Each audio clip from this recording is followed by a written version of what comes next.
This is Hadrian Radio, coming to you from Free Catalonia, a KA radio production.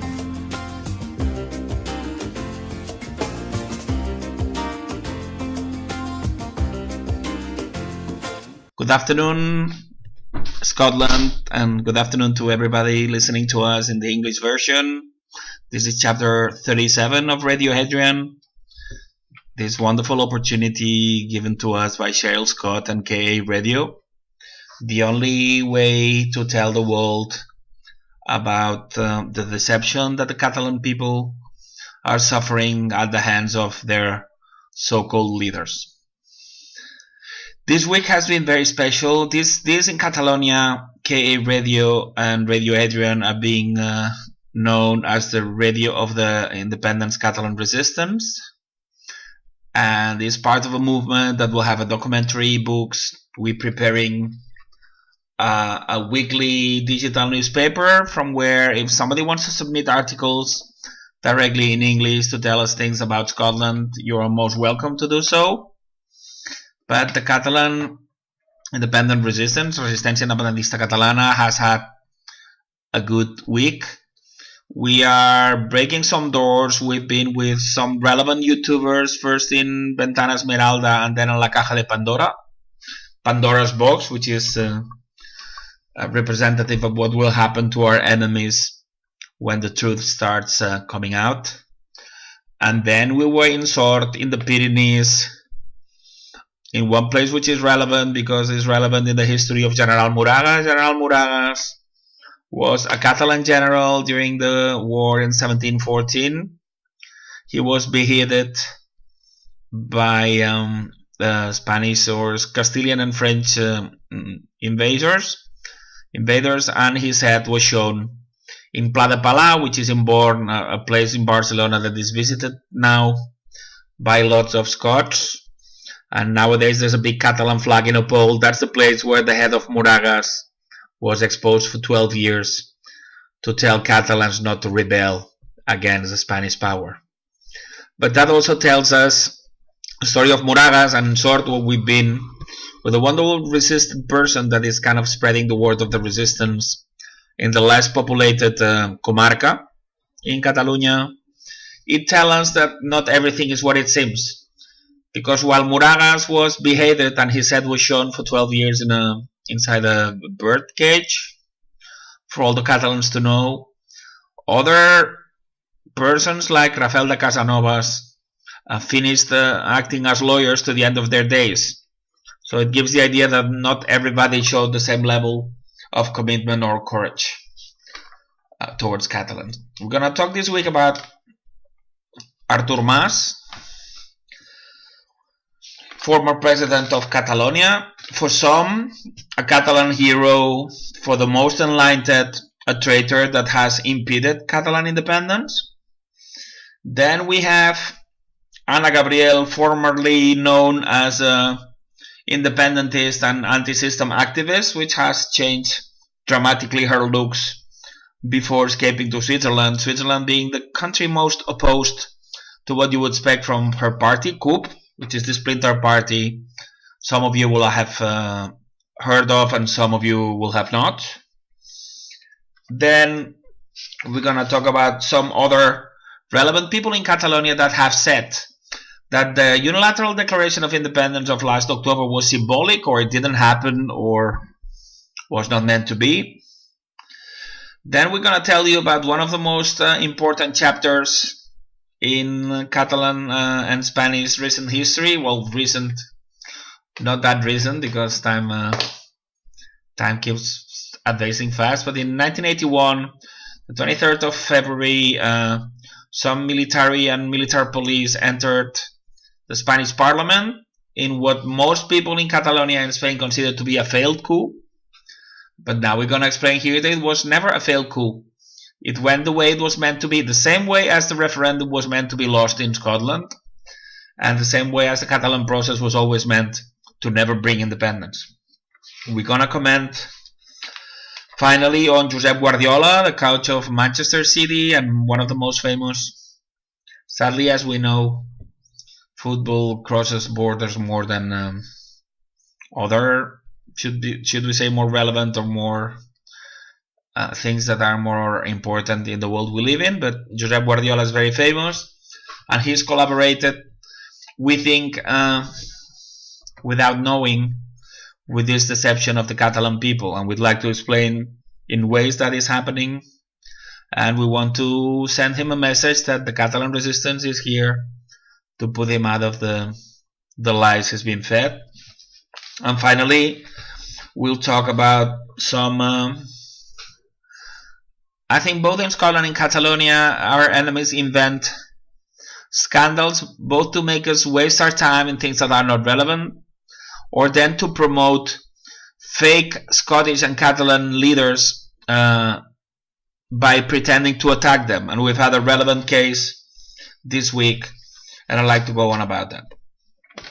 This week has been relevant for the Catalan resistance and for those of us behind this program, and specifically for me, because former Catalan President Artur Mas has said that the unilateral declaration of independence that happened in October was symbolic, or it didn't have political clout. And when asked, then the whole independence thing has been a lie, in radio station he said, "You could well say that." That is what some of us in the Catalan resistance, those of us behind K Radio now, have been saying consistently for more than 4 years. And that's what been called all kind of names, and we've had to suffer the things that the listeners of Radio Hadrian already know, so we won't repeat ourselves. But this Artur Mas, that for the non-informed majority, which is the people that get their, let's call it, information from mainstream media, they don't know, because nobody tells us, the basic facts about Artur Mas. The basic facts about Artur Mas is that Spain pardoned him in a big tax fraud scandal where his name appeared next to his father's with some shenanigans in Liechtenstein, and Spain didn't pursue that. And after that he becomes Catalan president, which is something it would never have happened if Spain didn't want him to. So it's peculiar that a guy that has been pardoned by Spain should have been the one to put an end to 300 years submission of the Catalan people to Spain. Doesn't hold water. Then not only that, but in 2006 he betrayed Catalans. 2005 by running to Madrid, and unknown by the Catalan parliament, he cut the new covenant or statute that was supposed to improve the one we had for 30 years or 25 years. And he did that against the interest of Catalan people. Second treason. Third treason. In 2014, we should have had a binding referendum that, according to opinion polls, independence would have won by 70 to 30. And he made a double-tier question that complicated things, and actually, by being in contradiction with the rules established by the Venice Commission, which is the commission in charge of guaranteeing and giving the frame or the lines to hold a referendum, by choosing that very complicated and very Secret Service coming question, he made it impossible. When we should have become independent, it's a long time ago. It's back in 2014. That's when independence was at its top. We've been losing consistently. They've invented scandals. They've been fighting among one another, violence, and all the kind of tricks that Spain plays on us for the last 4 years. So actually, Artur Mas saved Spain unity by non-doing unilateral declaration of independence. Is the only way to independence. We know that, but at least they should have done a binding referendum. They didn't do it because there was no way that they could tamper, they could rig a referendum that it's going to be won 70-30. There's no amount of tampering, there's no amount of rigging that can make something that independence would have won 70-30 to be lost for independence. So the way of rigging it was not doing it. Easy, isn't it? And now finally, 2 years ago, he participated in his own political suicide and he substituted himself with Carles Puigdemont, which is the now former president of Catalonia. And maybe, though it seems difficult because there's a lot of shenanigans, the guy is in Brussels and all stuff, but he participated in exchanging one president for another. Why? Because most people don't believe Artur Mas is pro-independence, and we are right in believing that. But a lot of people think that Carles Puigdemont is for independence, and believe me, they're very wrong in thinking that. We exposed that a long time ago in chapter 3, and we mentioned last week how nobody who wants independence would choose Waterloo to mock the pro-independence people. And those are all the things that Artur Mas has done for the last 4 years. We've been saying this consistently, and what is very wrong is to like some pro-indie people and to dislike others, because that's what Spain wants. All of them play in the same team. All of them are stooges. All of them are puppets. And we should denounce the puppetry. We shouldn't choose our own beloved puppet, because that's the way we're gonna keep being slaves both in Scotland and Catalonia. Every choice we're given is run by our enemies. Every choice in media, every choice among the SNP, and every choice in Catalan politics. That's why Catalan people needs to choose the indie process or independence. It's the Catalan resistance, or it's Mas, Forcadell, Junqueras, Puigdemont, the Catalan parties, the Catalan media. It's one or the other. That's the hard choice. That's a traumatic choice. It's a trauma we've overcome ourselves. And we are here. We're growing in strength every day. We're more people with more information and more determined to win independence in the next 20-something months. But Artur Mas is not the real thing, and that's why we're exposing him. Another person that has been important in Catalonia this week, I'll go short about Ana Gabriel. Ana Gabriel is one of the leaders in CUP, which is this so-called anti-capitalist and so-called pro-indie minor party in Catalonia. This party is the one that told us we hadn't won independence in 2015. It's a party that had a fake draw in an assembly. It was supposed to be 3,000 people evenly divided at 515 on each side. And they're the ones that put a referendum we didn't need. And basically, this coup is not for independence, though most people in Catalonia believe so. But that's the way, as we learned from Leo Strauss, that we need to be lied to. 99% of population have always to be in a lie. And that's the job of political parties and media. We need new political parties, new leaders, and new media. Otherwise, we're never going to be independent. This woman who is complicit with the treasons of 2015 is complicit with the 2 treasons of 2017, and is complicit with mocking me the first day on my hunger strike. Is the person that lied to all of us, saying that 1,515 people had equaled 1,515 people. Now she pretends to be a hero because she's in Switzerland, but she has even changed her appearance and doesn't look like an anti-system anymore, and is saying that she stays in Switzerland because she cannot trust getting a fair trial in Spain. Well, that's true, but everything else about her is a lie. She's been working against independence since we know her. She has collaborated to commit terrorism against some members of the Catalan resistance. So only thing waiting for her after independence is court, where she's gonna face some relevant charges. So the last thing Ana Gabriel wants is Catalan independence. And the list goes on, because it happens with Neus Munté, who's a former deputy president in Catalonia and speaker of the government. She went as far as saying, she also lied to me. We were talking. She was supposed to get me in contact with a long lost acquaintance in university, was a member of cabinet who's supposed to help me with the threats I receive and stuff. And she sent her bodyguard to harass me after that meeting. Very not nice.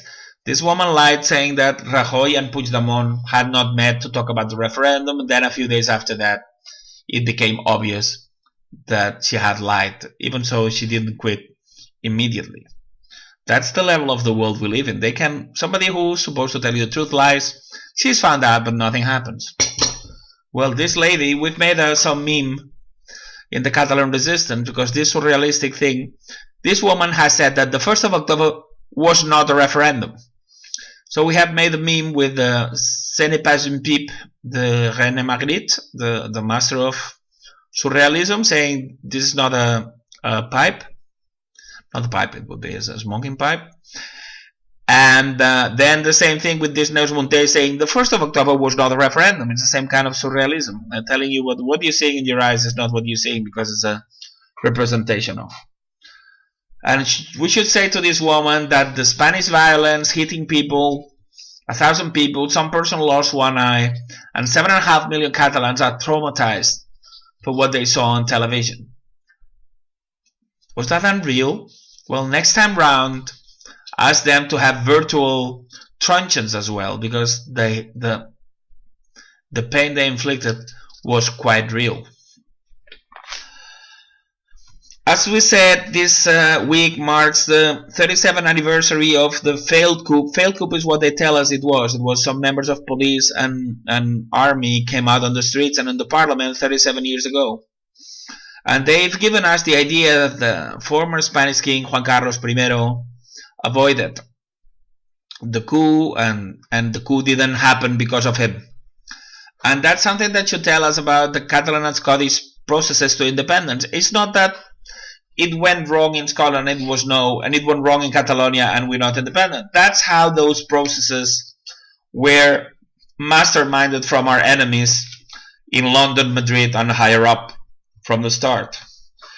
What happens to be the truth is that there were 5 objectives that were accomplished.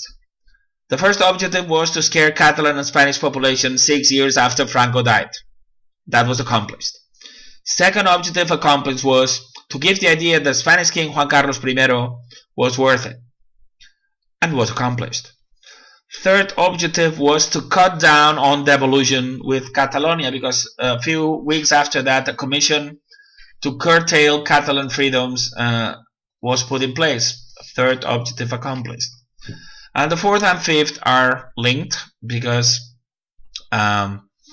Spain joined NATO against the majority of the opinion of the people, and the failed coup made people realize that it was safer to be inside NATO, so they changed the minds of people about NATO. So objective 4, and to accomplish that, they had to infiltrate. Felipe González, which was Prime Minister of Spain from 1982 to 1996. And he was supposed to be opposed to joining NATO, but then he's the one that made it impossible for Spain to block entrance in NATO. So those 5 objectives were accomplished, and we know because it's been written by the head secretary of the king then, how he entered and he saw the king toasting with champagne and everything. So it's not true that he avoided it. He was planning it, and it's also not true that it didn't work out. It worked out very well to accomplish the 5 objectives we set. The same way as having a referendum rigged in Scotland works to preserve United Kingdom Union. The same way as heavy infiltration in Catalonia by all our leaders is keeping Catalonia under Spanish yoke.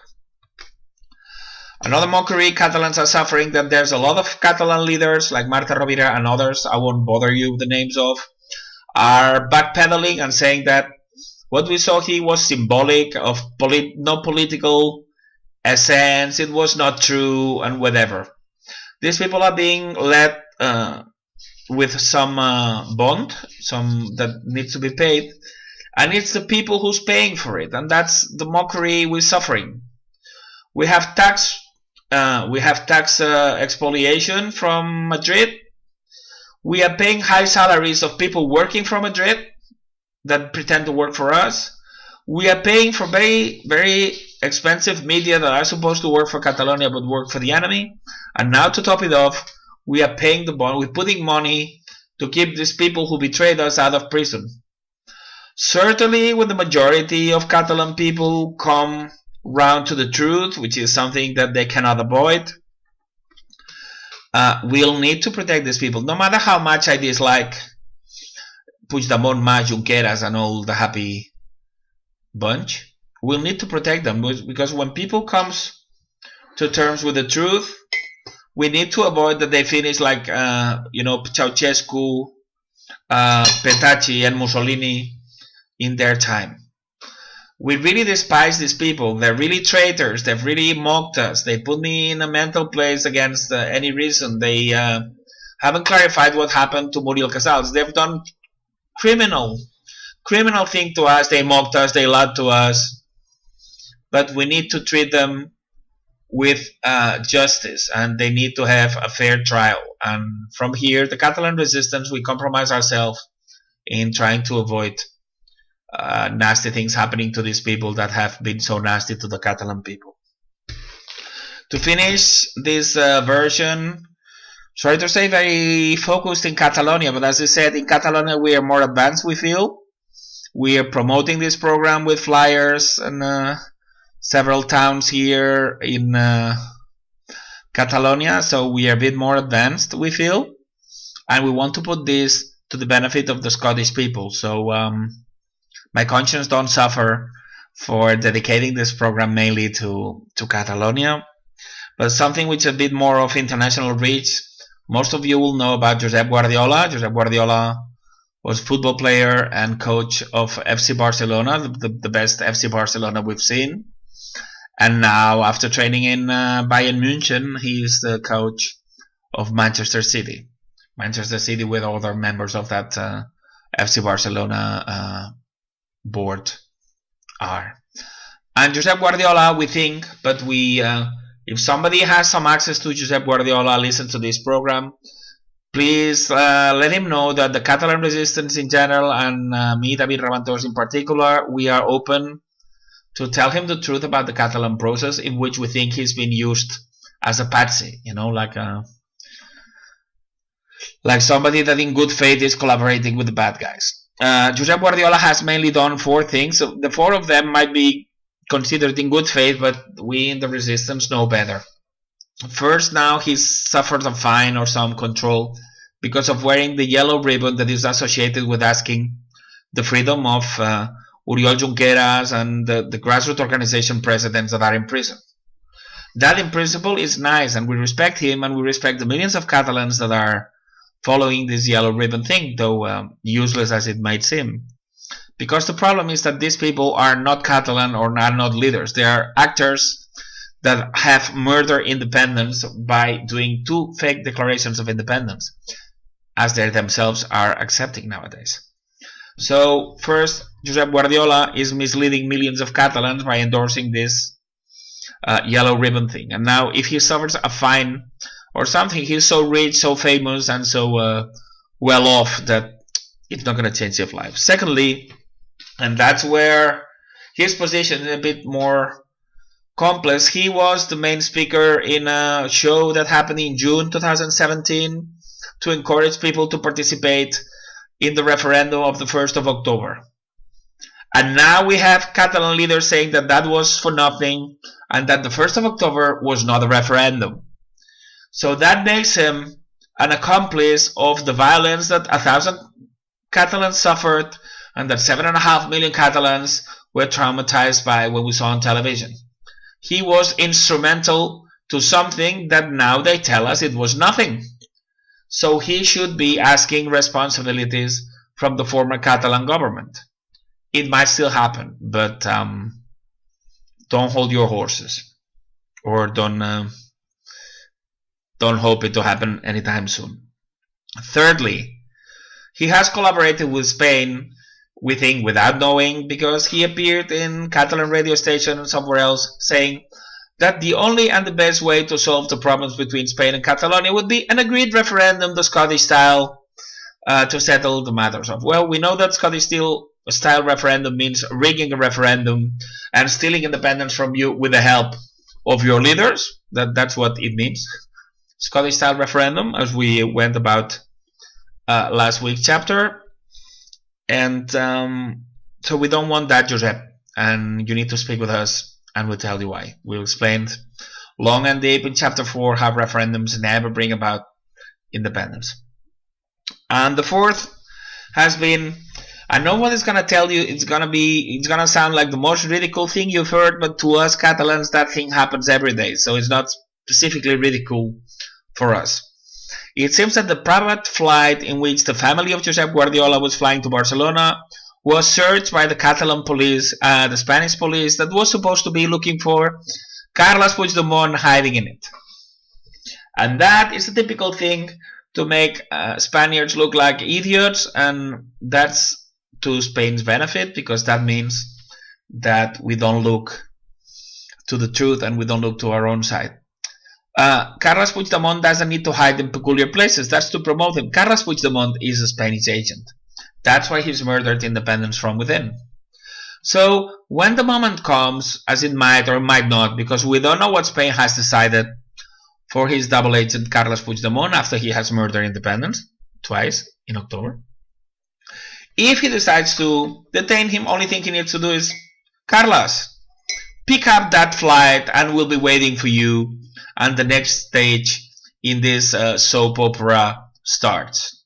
But no, they have to lie to us by pretending somehow, contrary to what we've shown in chapter 3 and some other chapters, trying to show that Carles Puigdemont somehow, by some suspension of belief, by some genocide exercise on us by the Catalan media, somehow still some people think that he works for Catalan independence. Yeah, beggars belief, but that's the way they've managed to turn us into farm animals to millions of people.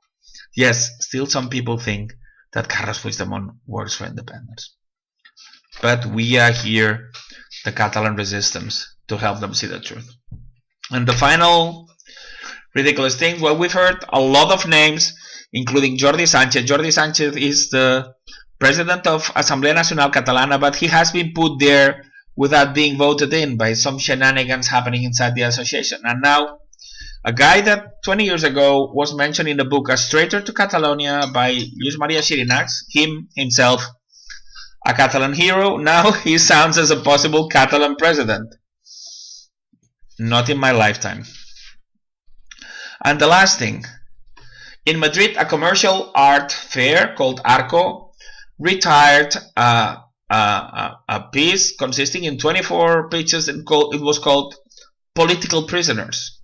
And out of these 24, it includes Oriol Junqueras, Deputy Prime Minister of Catalonia, and Jordi Sánchez and Jordi Cuixart, the Jordi Sánchez I just mentioned.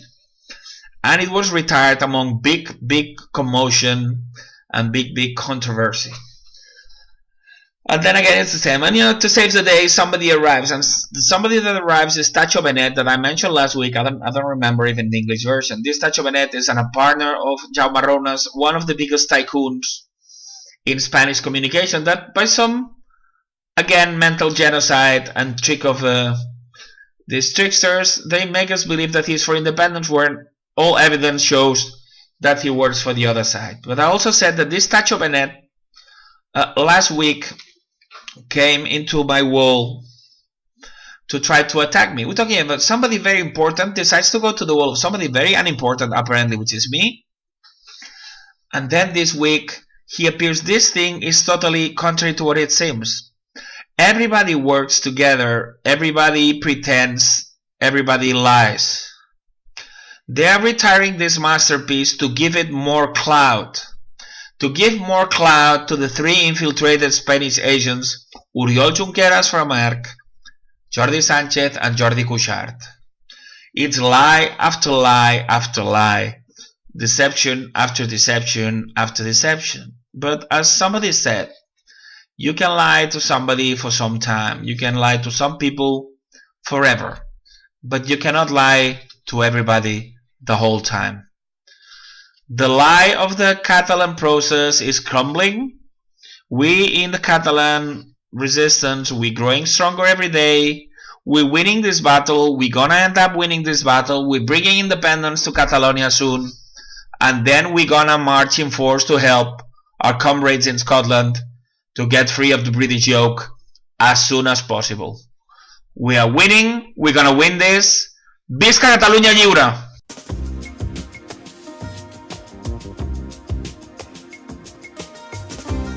This is Hadrian Radio coming to you from Free Catalonia, a KA Radio production.